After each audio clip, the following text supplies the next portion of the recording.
I am convinced that understanding more about brain injury can help people with traumatic brain injury.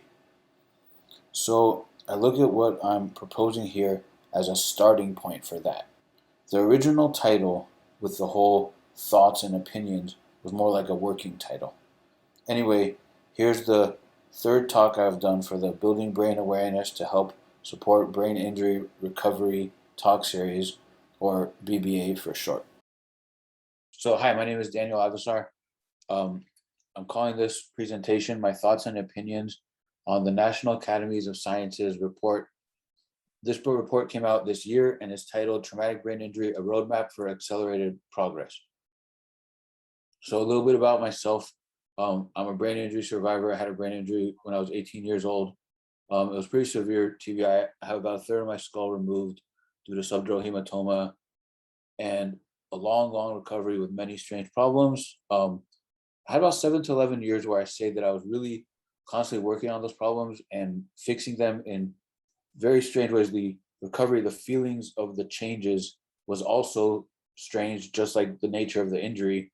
And for the most part, I never felt like I ever had any discussions with people that where they understood in any sense what I was dealing with, and usually it was interpreted in other ways. And this report is the first report, and I've been searching for someone to say something accurate about the nature of this. I should also add that the discussions with other brain injury survivors has not been like that for the most part. Where I feel like we're on the same page, and although there's similarities and there's differences, but the nature of the similarities is pretty consistent. So this report, there's 3 editors. I don't need to read the title again, but this report was done as a committee. I'll just read report this. These types of reports typically include findings, conclusions, and recommendations based on information gathered by the committee and the committee's deliberation. Each report has been subjected to a rigorous and independent peer review process, and it represents the position of the National Academies on the statement of task. These are all the authors and editors. And I reached out, I read the document, and I felt like, oh, great, now we're on the same page. And I reached out to about 5 authors and 1 editor, and I had discussions with 2 of the authors, and they were all nice, and they were all cordial, I guess is a good way to put it. But the level of the discussions left me feeling just like when I talk to people that do not have a brain injury, that were on a different page, and basically left me thinking, I know something that they don't know because I've had a brain injury. So what I am trying to accomplish in this presentation today, I want to compare, I see a typo, but I'm not going to worry about it. Compare concepts, ideas, and models regarding traumatic brain injury. The NAS, the National Academy of Sciences TBI report, and I'll be abbreviating it as that, they make some statements that need to be recognized, that need to be out there, because quite frankly, I've never heard anyone else say those statements, but I think it's because, I don't know why people don't say it, but I believe it's accurate. I'm hoping also through this talk to promote ways to help people make better sense of what TBI survivors are dealing with, and to help awareness of the importance of rehabilitation and having the right supports. And this report has many goals and aims, but as stated in the report, one of the aims that I'm trying to accomplish is to enhance awareness and understanding of TBI. So I'm on the same page as them. This is the short version of the table of contents of this report, and they get into a lot of stuff. And it's, like I said, it's a book. It's not a simple report. It's about 248 pages, I think, but they have many figures, many topics of discussion. But across these sections, they kept bringing up certain points. And when they brought up these points, I don't know how best to describe it. It was like they're hitting this nail on the head that is accurate. They're ringing this bell. I'm like, yes, someone is finally saying that. And that is something that, at least for what I can, I'm going to focus on in this presentation. So we're not going to go through it chronologically or section by section, but we're going to go on those points that for me, I was grateful that somebody official is discussing this so clearly. The first thing that they said, and this is not controversial, I think everyone recognizes this, although many people are not aware of the magnitude of brain injury. It's kind of sad. I took about half of the points that they make, and needless to say, traumatic brain injury is a major problem.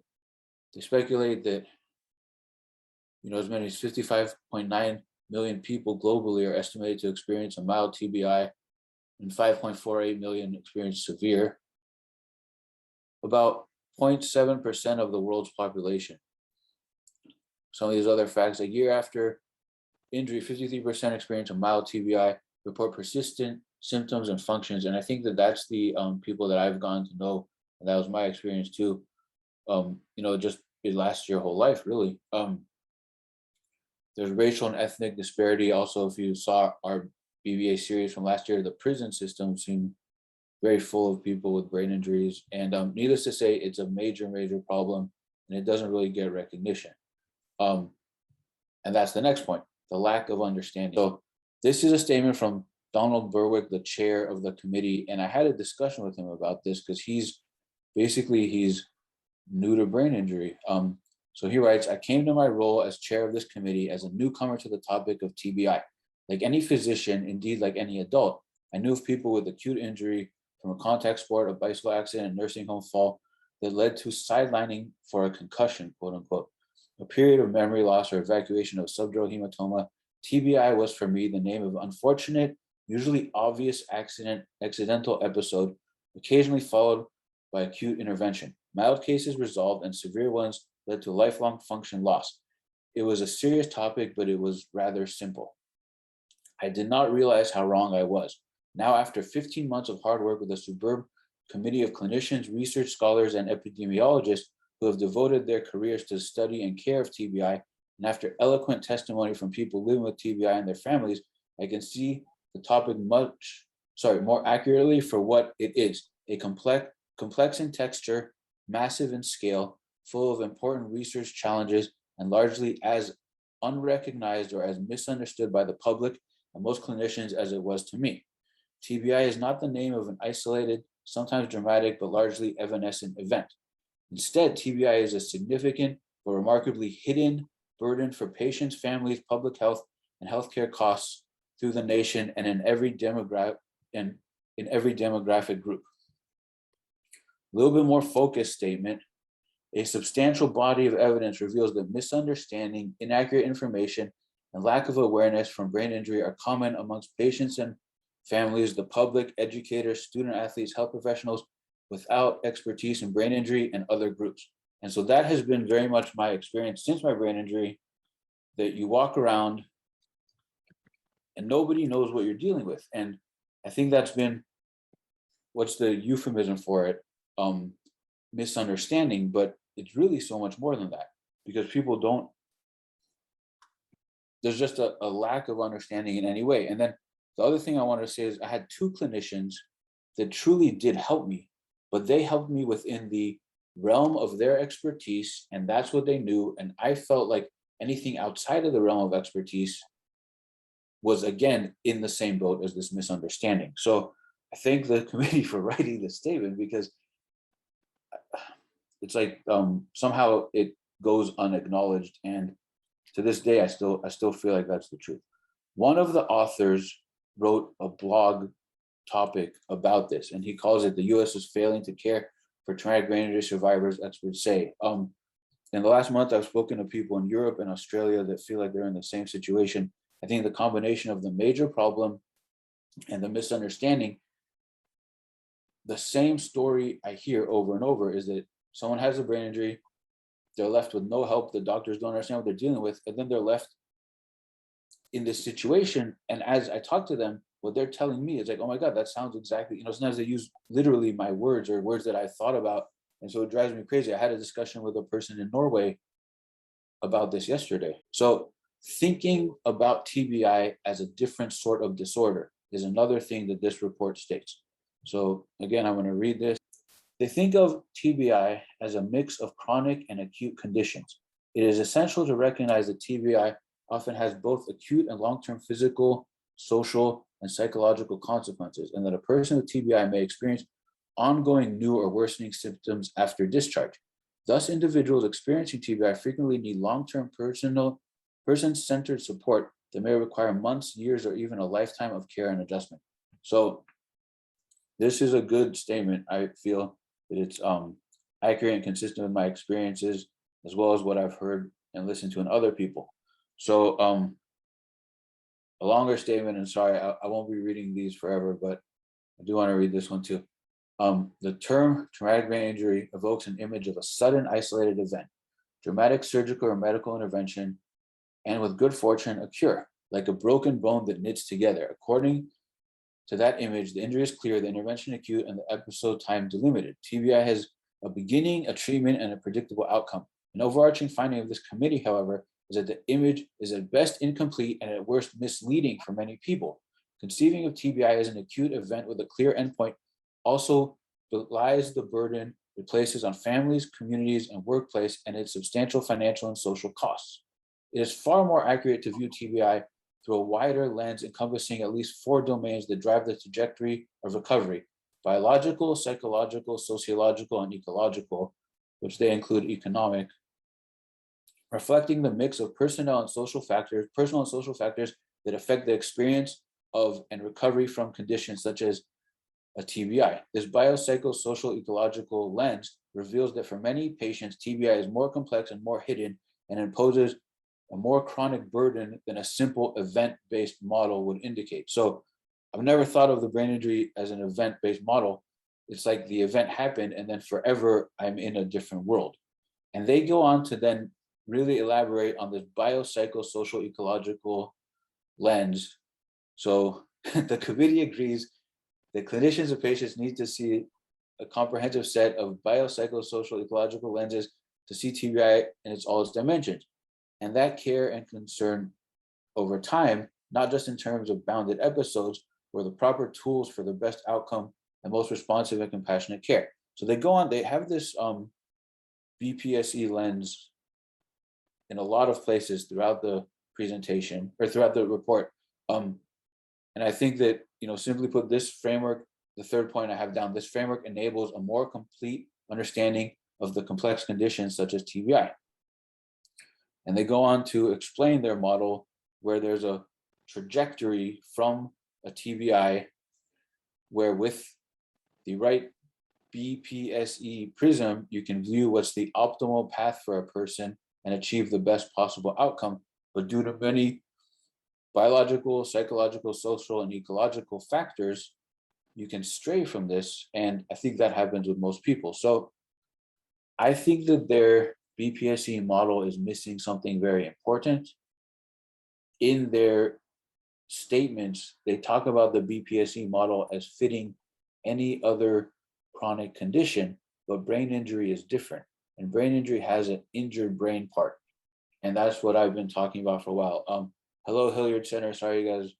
I didn't see you guys in the beginning, but I started around 12:10. Anyway, so the injured part of brain injury, I'm going to summarize what I've been trying to do across these presentations. So across the BBA series, clinicians and researchers present on brain systems and processes or on the unique nature of therapies that target brain injury problems. And the goal is to help people learn more about what got injured within them. In my first seminar, I focused on the different brain networks and systems that have been researched, and that ended up being a really extensive list of different systems. And in my experience, I explained a bit of my awareness and feelings, very specific feelings of loss of cognition and loss of internal speech. But I didn't call it that. I called it my mind is not my mind. And over the years, as I was learning about the neuroscience, I was like collecting what is out there to help me explain what I had gone through and what I had experienced as damaged and deleted within myself. And I postulate that injury to different types of brain networks can be accurately felt by the persons with the injury. I have spoken to many people who I think accurately explain this, and we are aware of the problems, but it's really hard to communicate. The other day I was talking to somebody, actually the last week I've been contacted by 3 people, and I feel the same way in each case. And one of the persons was talking to me, and I was thinking, if I didn't know my experiences, I would think that I'm talking to a crazy person, but I do have my experiences. And so I actually agree with them 100%.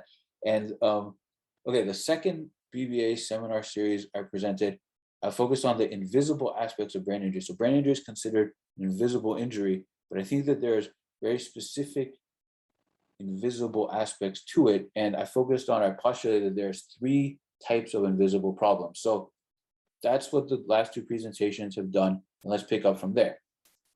The 3 invisible levels of brain injury problems that I think are consistent across people are the core problems, the fatigue, and the psychological, emotional, and trauma responses. The fatigue is bold, underlined, and capitalized on purpose. So, okay, the core problems with brain injury, I think of as the parts that got injured within us, and they directly influence a person's functions, capacities, moment by moment experience of reality, and our symptoms. I think most brain injury survivors are so I postulate that most people are aware of these factors, and if we're not dealing with it constantly, we're dealing with it pretty regularly. And also, I'm kind of going off script here, but it's the thing that becomes the focus of trying to manage yourself, trying to improve yourself, what the therapy gets focused on, and also awareness of where your problems are, because if you have a general awareness of where your problems are, you can avoid it or learn how to manage it. And I think in my experience, my problems have been clear to me, but very hard to communicate to others. So that's the core problems. I present this to some brain injury survivors, and they're all like, yeah, we know. Okay, the fatigue is the next issue. The fatigue is an overwhelming and encompassing exhaustion that comes with TBI. There are versions and levels of this fatigue that range from constant tiredness, unable to function, like a brain fog, to a complete and overwhelming mental exhaustion. I think the fatigue exacerbates and worsens all the other problems. And in this report, they don't really address the fatigue. They address a list of chronic conditions, but I think the fatigue underlies all of them. And I think the fatigue for brain injury, for physical injury to the brain, needs to be looked at as inefficient functioning of the brain. And the reason I think this is because the clues and the evidence that I have will be presented in the May 4th and May 26th Building Brain Awareness seminars, but I was able to resolve the fatigue over many, many years of doing certain things. And then I had a very clear pattern of how the fatigue went away, lessened, and changed. And the 2 presenters are pretty much the only people that are not brain injured that I've ever heard talk about this. And they say, there's no real research on it. They've just been observing it in their patients. So it's like, these are all clues, but together I think of the fatigue as a product of the injury at a systems level. And if you saw my last seminar, I had just kind of organized this idea, but now I'm just trying to clean it up a little bit. Anyway, the 3rd level of invisible is the psychological, emotional, and trauma response. And this, I think, is consistent with the P of the BPSE model that the National Academy of Sciences proposes. I'm not an expert on psychology, so I'm not going to get into this, but I think of these factors as a mixed bag of responses and internal states that occur in a person post-brain injury. And I think for myself and for many people that I've met, these responses should be looked at as accurate and appropriate psychological and emotional responses to the numerous and challenging situations that come with life with the TBI. Because of all the other core problems and the fatigue, the psychological and emotional reactions seem very strange, but in fact, they are what would be normal given this horrible and abnormal situation. There is a caveat there that if the core problems, if the injury is to emotional systems or emotional regulation systems, then those behaviors from the in the outside world perspective, I'm getting off track, but these core problems will be, or they may be a result of the injury to the brain, in which case they are the core problems. But I think that can be teased out through discussion and through analysis of what the person is going through. Of course, I realize that it is rather complex. So thinking about TBI as a different sort of disorder. Sorry, did someone want to say something?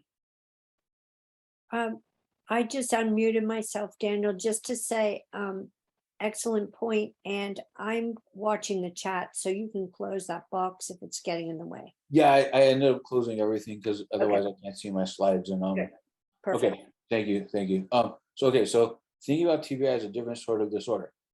One realm, you have the core problems, the fatigue, and the other things that come with the fatigue. For example, headaches and migraines. Once you're pushing the fatigue, other problems and symptoms are very quick to come online. And then the psychological and emotional and traumatic responses.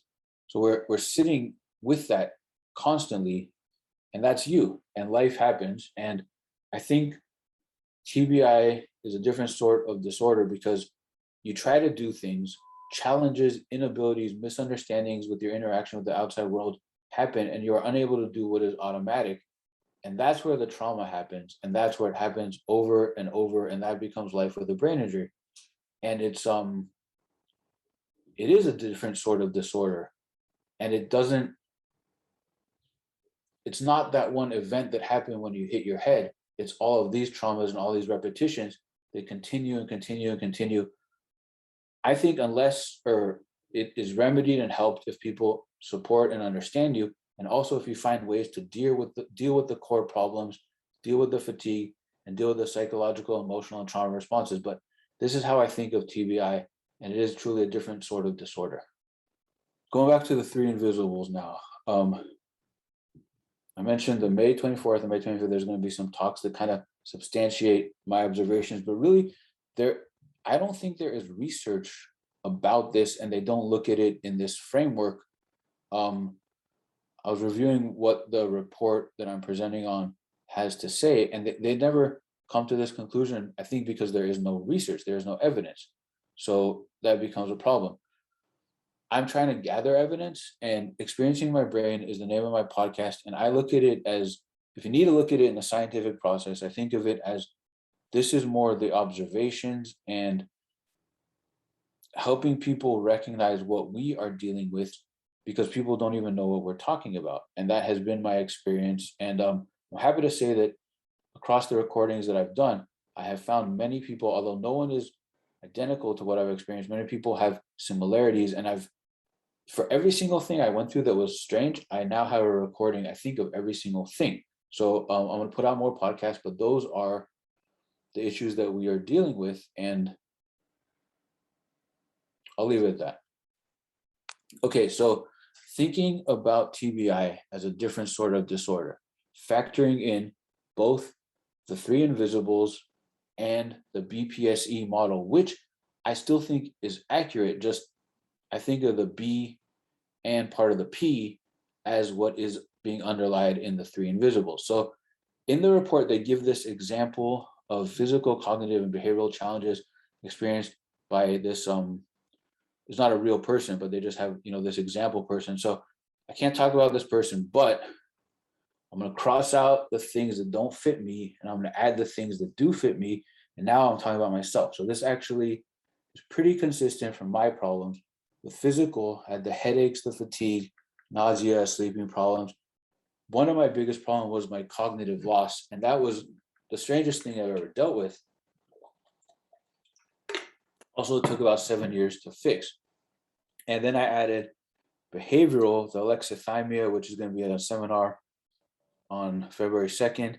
And then I have two other factors: the feeling like reality was not real and feeling like my mind was not my mind, which are not really behavioral, but I don't know where to put them. So given this list, I want to, and sorry, this slide is a bit messy, but given my experiences and my abilities to rectify most of these problems, if not learn how to manage them, the headaches are an invisible type 2 problem. You can start to categorize these issues, invisible type 2 being not a core problem, but accompanied with the fatigue and accompanied with the agitation and aggravation and having very specific limits. So the fatigue is the biggest invisible type 2, but the headaches go with that.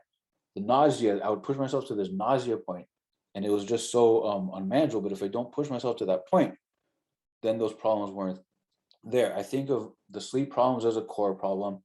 All the cognitive stuff in the middle, those are all core problems. And then the anxiety, the agitation is a type 3 problem, is a psychological problem much more than it is one of the core problems. And again, I analyze it that way based on my years of experiencing this and slowly letting it go away, or doing things to help it to reduce and then go away. And also I think the social and ecological factors may underlie every single problem here. So yes, Nancy, you have a question? Yes, clarification. Yeah. I think you're saying core problem is primary. The core problem is in the literally center. a system in me that got injured and doesn't work, or works less than it did. Yeah. Yes, and type 2, is it always physical and type 3 is always psychological in your view? Okay, so core Okay. problem is type 1. Right. Invisible type 2 is consistent with the fatigue. There's this general overarching inability to function, lessening of any, it's like, it's hard to describe, but the fatigue, the end point is exhaustion where you cannot move.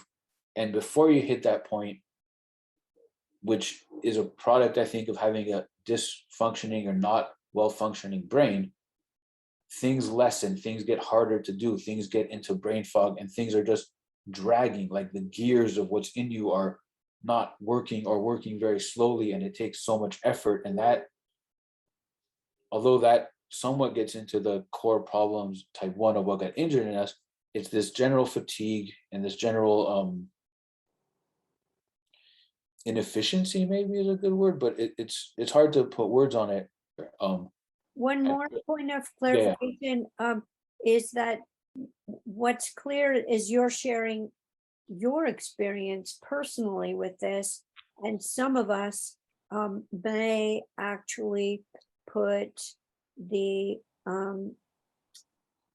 some of the type 3 ones that you marked as type 2 because of how it impacts us.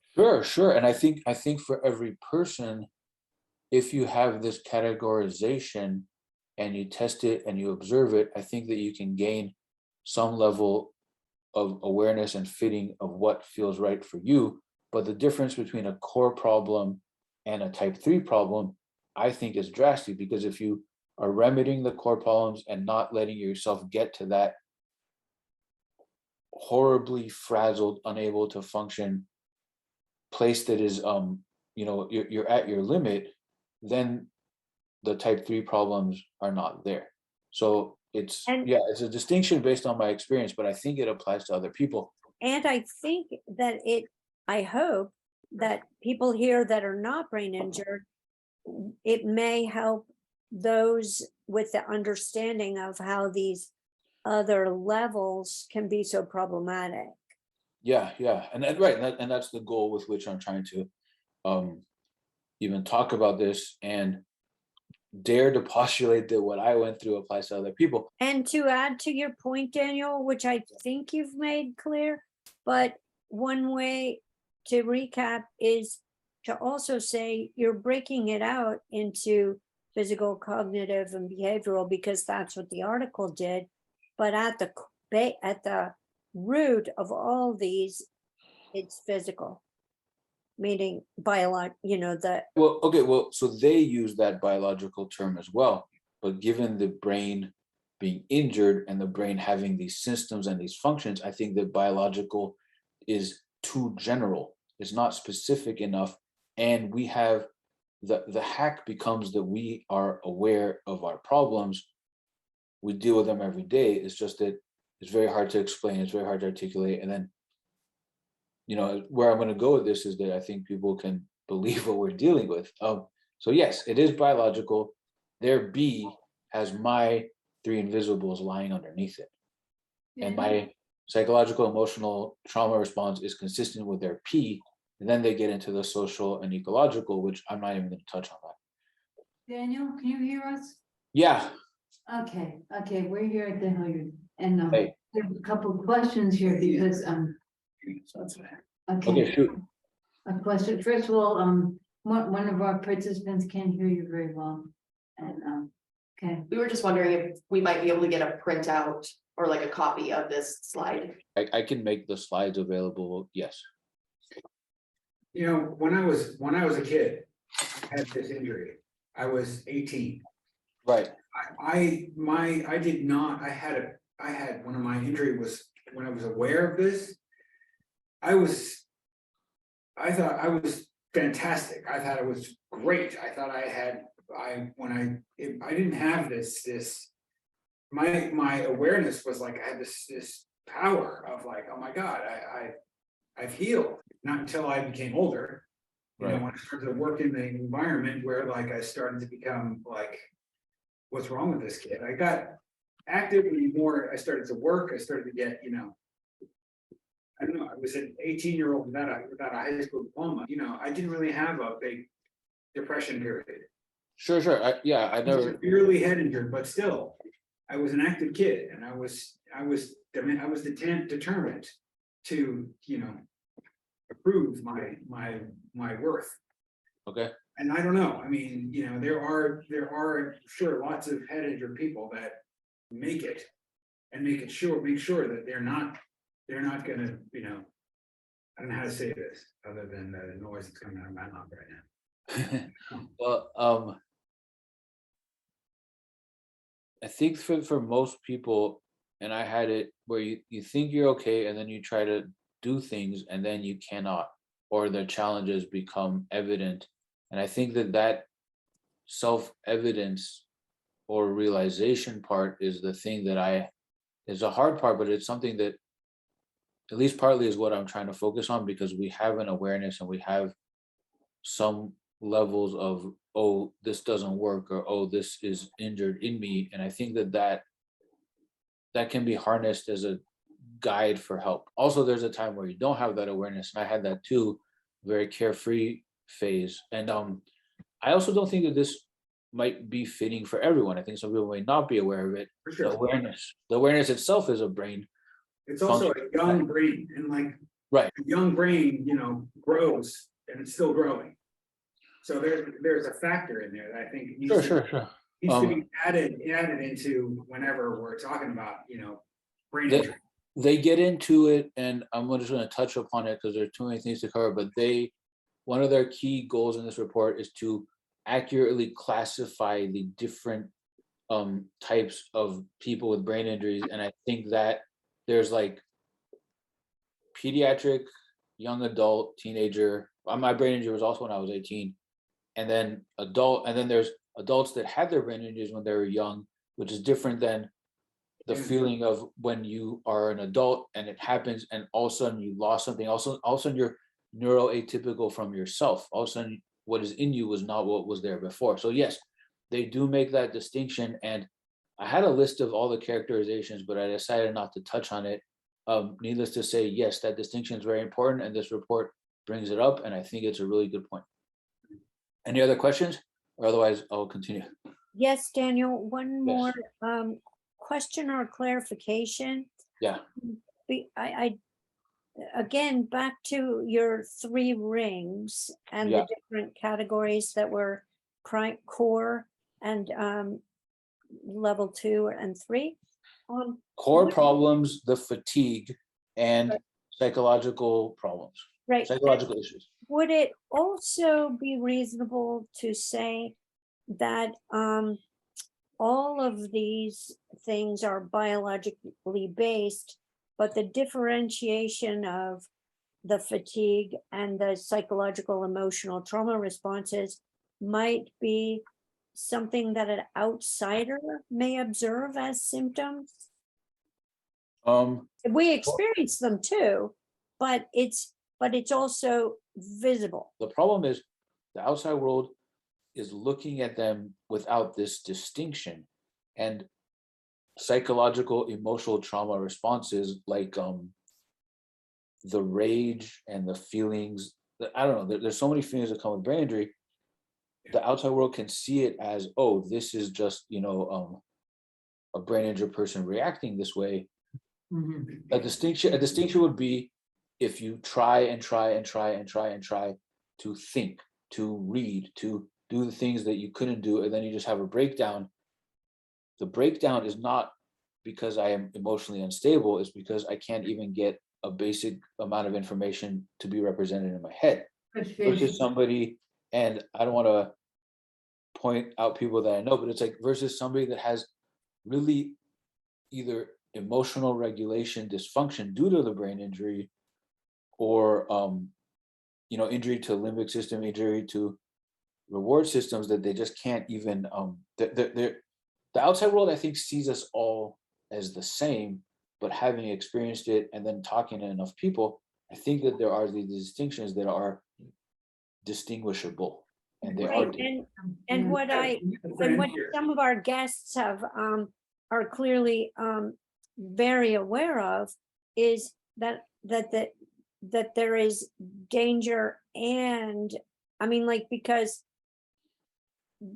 outsiders can see it, they can misinterpret it, but the power, the value in how your picture and what you're doing is to make clear to the non-brain injured, possibly therapists and medical professionals, is that they can begin to understand that it is not as it appears because of the core problems influencing and making these undeniable effects. That's what, The so going back to this, which I guess is what I'm trying to call it, if you look at it biological and psychological, you're missing that biology is more complex, that things are broken, damaged. The things that were injured in me were like, every time you try to get into this mental space, it does not exist. It cannot work. It's a constant issue. And so that's different than somebody having, I need to think about it more, but yes, there's these distinctions underneath. The core problems, the fatigue, are underneath the psychological, social, and ecological. So So Daniel, so how do we work with that? Okay, how do we work with the fatigue? I mean, how do we get people to not pile so much shit on us all the time? yeah. Well, so I was hoping to get through this, and then because that's where I do want to go with this, and I do want to go with it in a way that is more organized. But the lessons that I learned in my recovery, and the people that I have been able to talk to who have had similar, recovery is not the right word, it's more restoring the things that were in you. The core problems become things that you need to work on with baby steps, baby steps. And it's really, really hard to do when you try to do something where the brain part of what is in you that underlies it is injured, is damaged. The doing of that thing is so hard, it's so frustrating, and it's so exhausting that leads to the fatigue. So there's a connection there.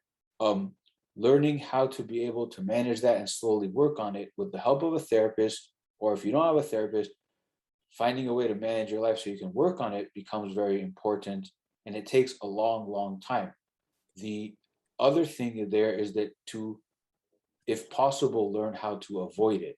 And avoiding it means not letting it surprise you, not letting it creep up on you, or you're trying to do life functions and then you hit the thing that you cannot do, and all of a sudden you've fallen into that hole. But the basic gist of the lesson there of why it's important to know about your core problems. And then the other thing with the fatigue is that you can live a life, and I don't know how possible this is for everyone, but if you can live a life where you're avoiding the fatigue, avoiding getting to that step where all of a sudden you've gone too far.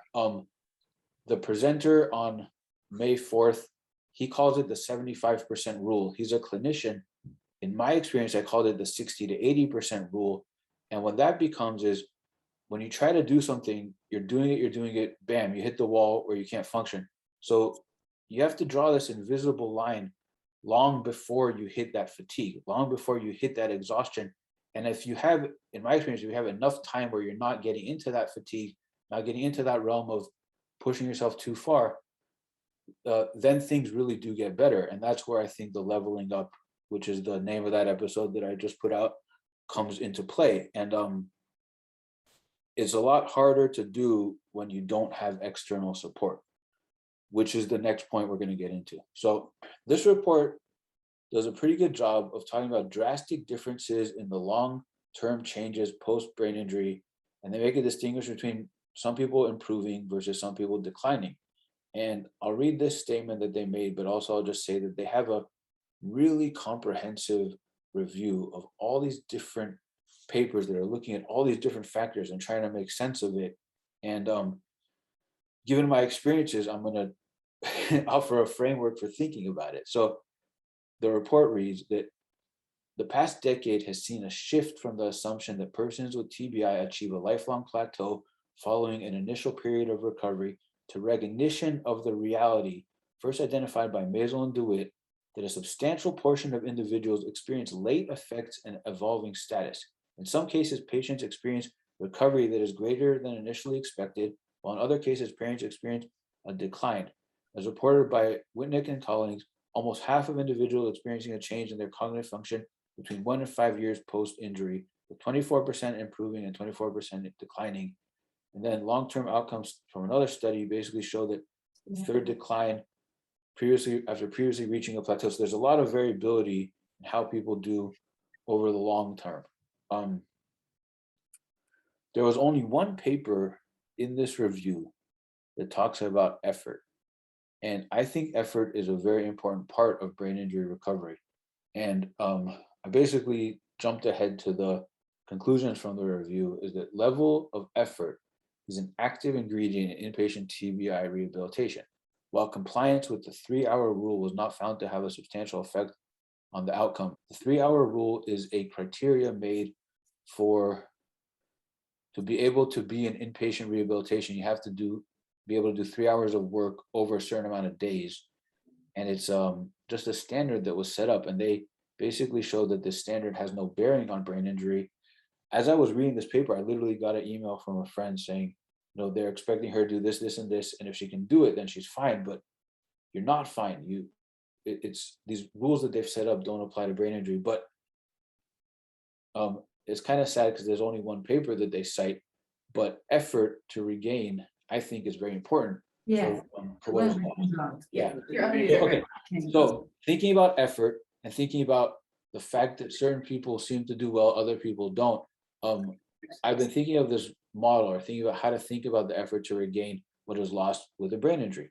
And I'm borrowing these figures from Liz Foslin's Instagram, but I think most people think about the recovery with brain injury as these very long, very slow efforts, and part of a long-term therapy treatment or part of a long-term clinical treatment where you're doing baby steps to slowly work and restore what you've lost. And if you take in the 3 invisibles, such as the core problems, the fatigue, and the psychological, and also the BPSE model, when you're doing this slow and steady effort, if it's the right effort, if it's the right therapy, you're restoring your core problems. You're working on what is injured and sometimes gone inside of you.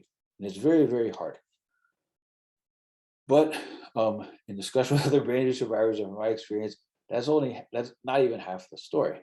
So another big and major aspect is the downward spirals that come with trying to function in life with a brain injury. And these are things that you cannot control or anticipate. And I think of it as the simplest way to think about it is that while you are working on efforts to regain what you lost in the structure of the therapies and the ways you can manage to work on what you've lost, you still have the core problems all the time. You still have the fatigues all the time. You still have all these other problems, and they can very easily lead to downward spirals in your normal and everyday life. Some examples in my situation, and some examples that I think about with other people, is that you think you can do something. You go to the store, the lights, the brightness, the overwhelmingness. Now you're like a ball of mush. You can't even get out of the store. You can't even get into your car. I used to do things, and then I would get so exhausted. I get in my car, and then you can't drive, or you shouldn't be driving, or you're going the wrong way on a one-way street, and then you just fall asleep in your car, and you can't do anything about it. These examples I hear time and time again from people, especially in the first few years of their brain injury, and you learn to manage it, or you learn to not do it. But some people are forced to just go through that their whole lives. The other factor is the trapdoors, and I've heard other people call these setbacks. I've heard other people call these pitfalls, and I call them the trapdoors. But some examples there.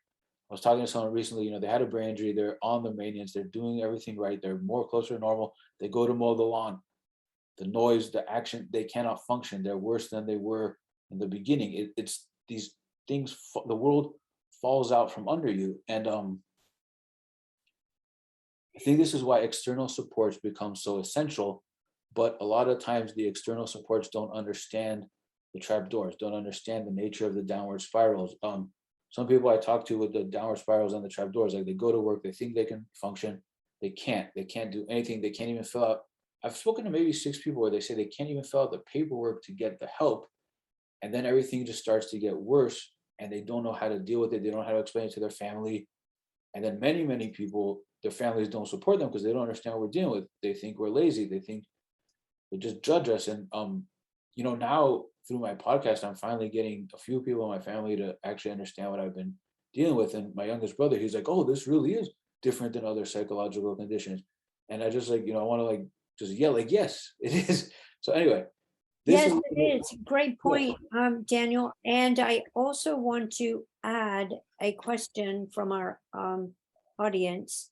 Does the report address ways to support brain health as part of the effort? For example, nutrition and supplements. No, they don't. I look at it as a product of how academics look at things that there's research on and then there isn't. And nutrition, exercise, and sleep and having a support group are the things that I think that brain injured people have really built for themselves. And I actually have a slide about this later.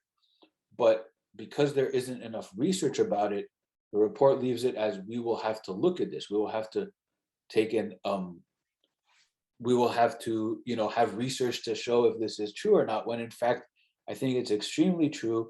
And the brain injured people have had to figure this out for themselves, and we are research and we are doing it. And I think that the report has it's not an arrogance, it's just academics need academic standards, otherwise what they have doesn't hold water. So there isn't enough research about it, and so they don't address it, but they say they will look at it. And that's going to be the conclusion actually of my slideshow. So going back to what I was saying, this is a more accurate picture. The recovery to do things takes many baby steps over years, over long time, and it's very difficult. But there's many pitfalls, many trapdoors, and many downward spirals that can really leave you in a place that Nancy and I have discussed. And especially if you don't have support, we call this the invisible quicksand. And invisible quicksand is something that I define, and also Nancy offered me a definition. But I can say that as I've introduced this topic to many brain injured people, they all kind of agree with it and have the same general elements. So my definition of the invisible quicksand with brain injury is constant problems, drawbacks, and limitations in your capacities and abilities that can appear at any moment and make your plans and intentions literally impossible because you can't function. Avoiding the quicksand, which took me many years, requires support and maintenance in the sense of learning to avoid the limitations due to the core problems and living a life when you only do what you're able to do. And any new effort has the risk of leading to complete exhaustion. I just had a discussion with another person about this, and she said living small. You just live in this little, you don't leave your room. You don't get out. You don't do things that are challenging, because when that happens, to quote Nancy, the reality that there is no stable foundation. You may go down at any moment without warning, and those around you may not see it or believe it. I think that's very true. People don't believe it. People don't understand it. I got pretty good at dragging myself to a place where I could sleep. And over I'd say about 5 years, I learned how to mitigate that. And then the 6th and 7th year of my brain injury, I really had the levelings up and those things went away. But given all this, the effort it takes to even do the work, the downward spirals and the trapdoors and the invisible quicksand, this is a model I'm proposing. Effort being so important for all these things, for the recovery and for avoiding, is no surprise that many people display, post-injury, have very, decreasing and an eroding situation, while other people do get support and while other people do actually improve. And we're going to have a symposium on March 2nd about that support. So I hope this picture is a little bit abstract, but I hope it kind of paints a picture of what brain injured people are dealing with on a constant basis. Also, we're just talking about living and recovering. We're not talking about all the other factors in life with trying to support yourself, trying to deal with your responsibilities, trying to work. That I've kind of left out. But anyway, I hope this model helps. So 2 more slides, or rather 2 more topics. One thing the report mentions is that characterization of different populations of TBI is very important. They say create and implement an updated classification system for TBI. The current classification scheme for TBI should be updated to be more accurate and informative of care and research. And there's a bunch of different distinctions that need to be made here. And I actually decided not to touch on it, but we can talk about it later. And eventually I'm gonna be writing a blog and I'm gonna get into all this stuff. But yeah, there's many, many, many different types of groups of brain injured people. And I do think that there's some similarities, but a lot of differences. Again, I'm not touching on everything the report says, but they propose a learning healthcare system for TBI. Integrate the TBI system of care and TBI research into a learning healthcare system. They think that this will reduce the burden of TBI. Reducing the burden of TBI will require a learning system capable of continual improvement. Such a system encompasses processes for continual quality improvement in education. I think that non-brain injured world can learn from the brain injured about what we are dealing with. Many TBI survivors I speak with have pretty clear awareness of their problems. It just gets lost in the translation and trying to explain it to the people around us. TBI survivors are creating platforms, blogs, resources based on their specific problems and inability to find help. I've seen this now a lot. The resources and help systems that TBI survivors have built are crucial and important for our recovery, and the resources can be learned about and researched and implemented by the outside world. And I think that one of the most important things for this foundation, nutrition, exercise at the right level, and sleep are extremely important. Of course, that is helpful for everyone else. But when you have a brain injury, it takes on a whole new level of importance and almost necessity. Also, the brain injury support groups are extremely important because if you walk around only dealing with people that are misunderstanding you, it becomes very frustrating when if you meet with people who are dealing with the same thing that you are, at least you get that, it's an intangible sense, a sense of community and validation, and you can actually talk to people about what you're dealing with. So the last thing I was going to add, to quote Nancy and to quote Julie, which I recorded in my podcast, Nancy said, be curious about what we're dealing with. And Julie said, they don't give us the benefit of a doubt. And I just simply put it, believe us. I think, of course, it's more complicated and every person may not be accurately aware, but many of us are. And I think that what we're dealing with can be used by their learning healthcare system. There might be an important word to add in what you were saying, Yeah, about whether we talk about recovery or whether we talk about management. I think that they're different, right? But the management can promote a recovery. Yeah, recovery suggests the knitting together or the broken bone being healed. So it's a lot more complicated than that. But the management with enough time is what led to the improvements in me and eventually the recovery, where leveling up after leveling up, these things come back. And then at a certain point, it really feels fluid. And I have Yet, people. yet maybe the distinction of those terms might be part of the message to educate health professionals. Right. And those terms, That's part of what they seem to miss. I agree. I agree. And I took out the word recovery in some of what I had written, and I guess I'm using it now. But yes, it is a lot more complicated than that with specific distinctions as to why. So to conclude, I want to use their conclusion, one of their conclusion statements, and I think that this is the bottom line for me, because I never going to clinicians, going to doctors, going to schools, using disability services, using all these things. People are always like, oh, well, it's good that they're taking care of you. It's good that the doctors are helping you. I'm like, no, they're not. So TBI care in the United States often fails to meet the needs of individuals, families, and communities affected by this condition. TBI is an ongoing condition that poses significant burdens over time, including substantial financial and social costs. For the most part, the nation has no mechanism in place for long-term follow-up care of adults or children with TBI.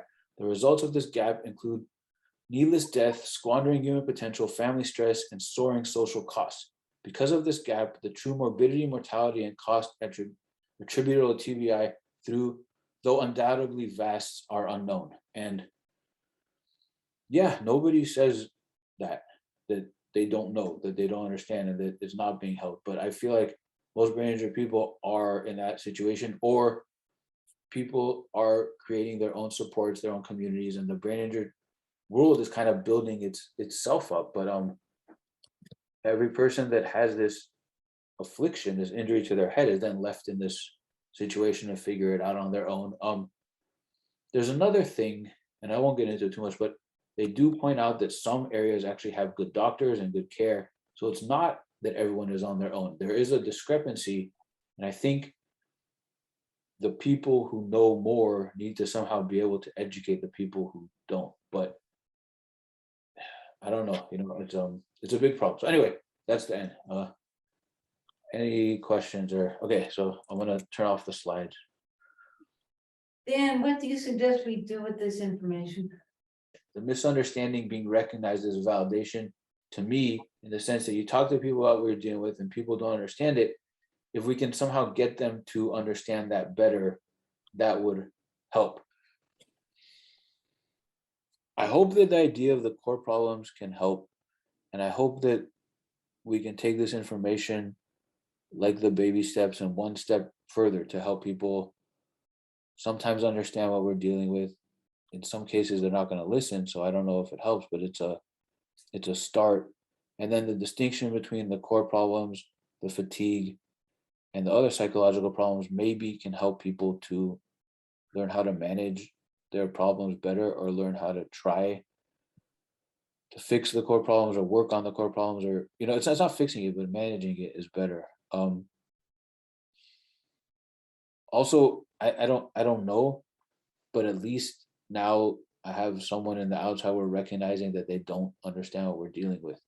That's, I hate to say it, but that's a level up than them telling us, oh, just misunderstanding. At least there's a recognition that there's a misunderstanding. So this is a theoretical, this is a information based, but yeah, I think I'll stand by what I just said. Otherwise, I'm going to repeat myself. Dan, I think this is the best conclusion that you wrote, and the report. I've never ever thought we'd get this much understanding, but they're getting there. Yeah, exactly. Which is a sad state, but at least like the recognition that I had a discussion with one clinician where they said that there really isn't anything helping brain injured people, but then that clinician had a bunch of people working with them and under them, and any discussion I had with those people, they wouldn't even touch on that. Like, I would get in this argument with them about relearning being so different than learning, and they're like, why? And I was like, well, I don't know how to explain it, but I've just been thinking about it since then. But it was a lack of acknowledgement. So it's like a first step. It's a little bit beyond the first step. They also have a roadmap, and they also have all these other things, but they have actually this grand idea.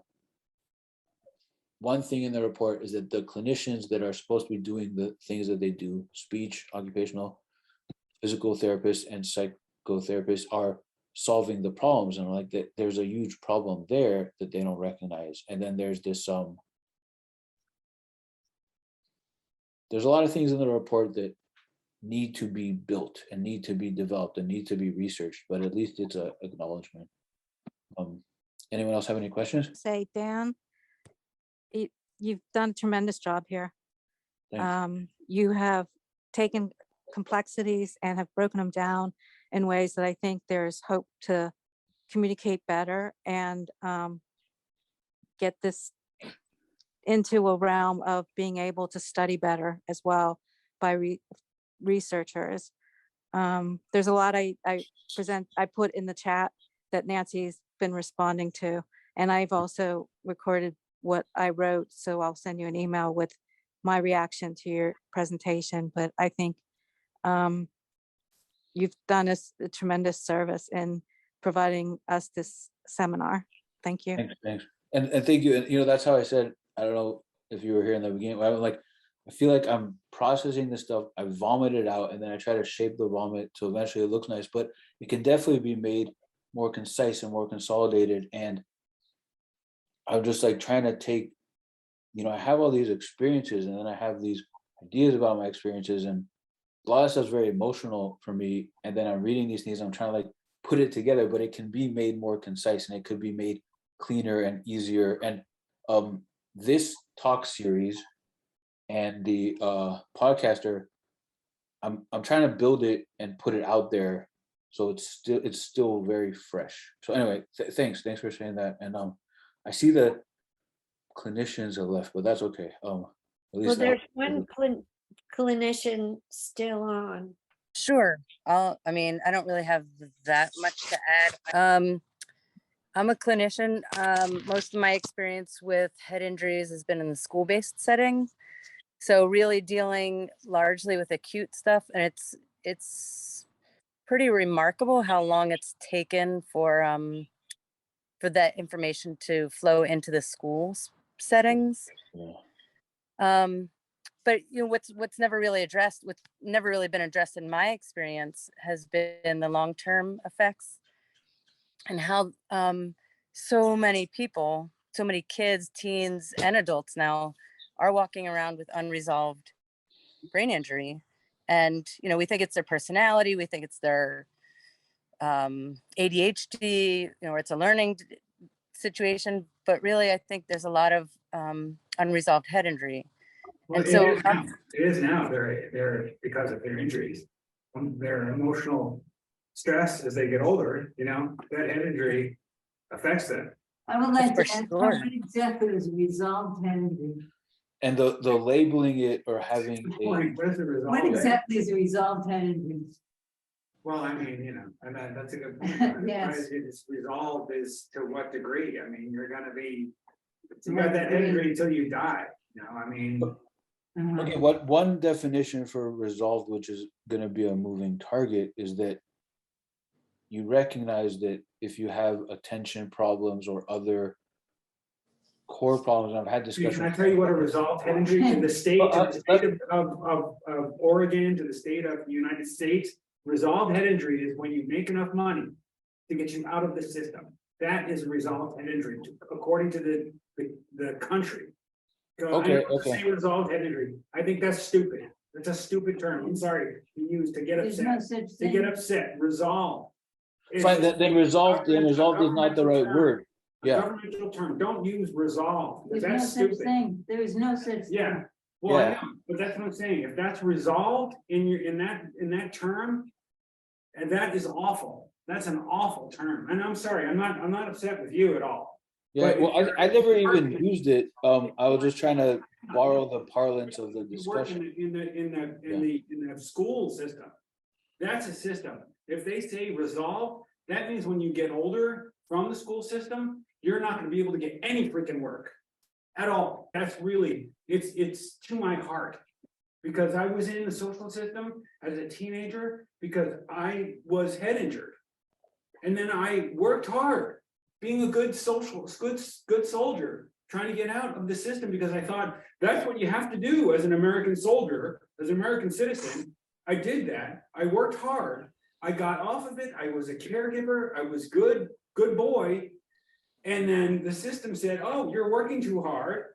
Oh, you're not handicapped anymore. You're no longer handicapped or head injured. So you are no longer, you can't make money off the system. Then I started to get really sick again. I started to get, older, and this became difficult. So I started having seizures and stuff. So, the system blows big ones. Yeah, and it has brain injury has a nature of so easily exacerbating your things. The symptoms get worse, and there's this horrible progression. So let's not use the word resolved, but Very well put. there's Very well put. yeah. The last talk in the series on May 24th, Karen McAvoy is a professional who has been working with cognitive rehabilitation for 30 some years.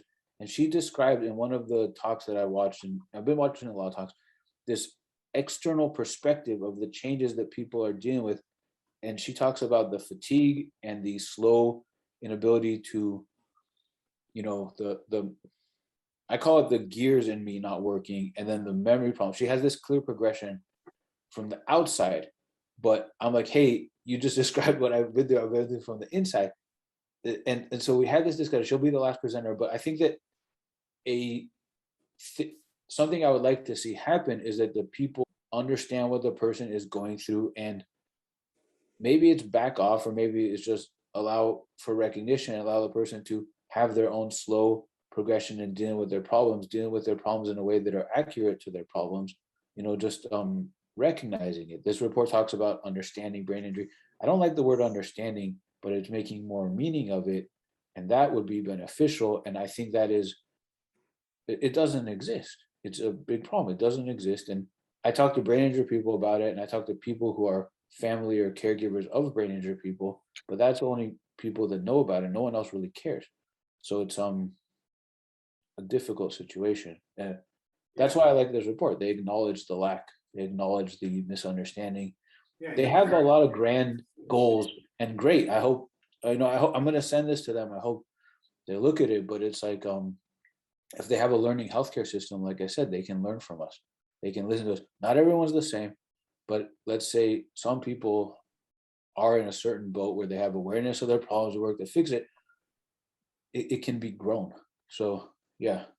We have a question, I think. I just wanted to say again that you're in agreement with that your slides are very clear and concise, more Thanks. so than a lot of the information that I've looked up over the years. I was in school when I had mine, and there was no information at my school. It was a private school at the time, and so I wasn't able to get grades. They put me into public school, and public school had a 504 plan, which Okay. can provide you with slack, but it doesn't do much more than that. And so Yeah. I was wondering if you wouldn't mind if I shared your slide and give you credit, but if I was able to go back to one of my schools, for example, and kind of give them an idea of my experience and how that could be better, and maybe use some of the ways that you've described or presented some of this information, if that would be all right with you. The talk series that is the podcast, which is out there. I hope to write. I'm trying to connect the dots in a blog. I'm learning how to write. I'm trying to make it. I hope that eventually that can become something that gets more is cleaner and easier to share. And so yes, you can do that, and I will get it to you. And so I appreciate that. You can share what I've put together. I just have to organize it, and I'll give it to you.